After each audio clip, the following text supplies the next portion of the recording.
So Islington Council have evicted a man in his 60s who's got incurable cancer. He has bowel issues and he also has COPD. I've literally just got off the phone to him now. They sent bailiffs round to the property. He was turfed out onto the street, even after telling the bailiffs that he has cancer and other health conditions. Turfed out onto the street with just the clothes on his back and his crutches. His belongings were left or locked in the property. He was told at some point he'll be able to return to collect it. That wasn't the case.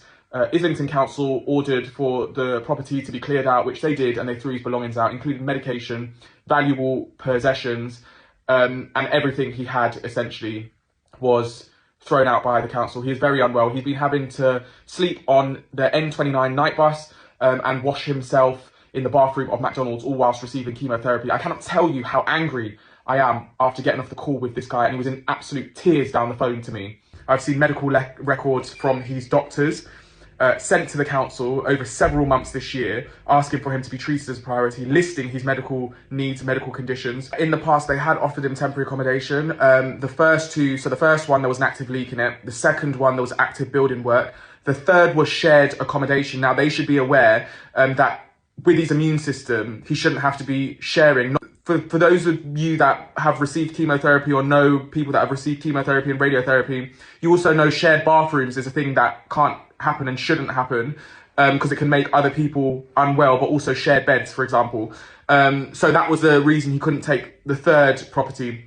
The fourth property, he was told to go across London to view. He trekked across there. The landlord then phoned him when he showed up and said he's running an hour and a half late. During that period of time, as I mentioned earlier, has COPD. He had an asthma attack and passed out. Someone, he doesn't know who, phoned an ambulance. The next thing he remembers is waking up in hospital.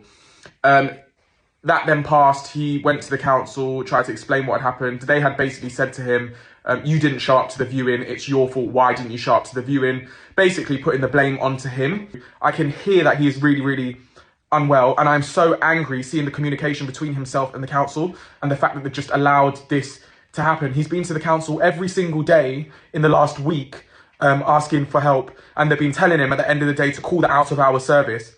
They said they're assessing whether or not they're going to house him, whether they need to give him any form of duty, and he says what they told him was because he'd been to prison in the past, that he made himself intentionally homeless by going to prison.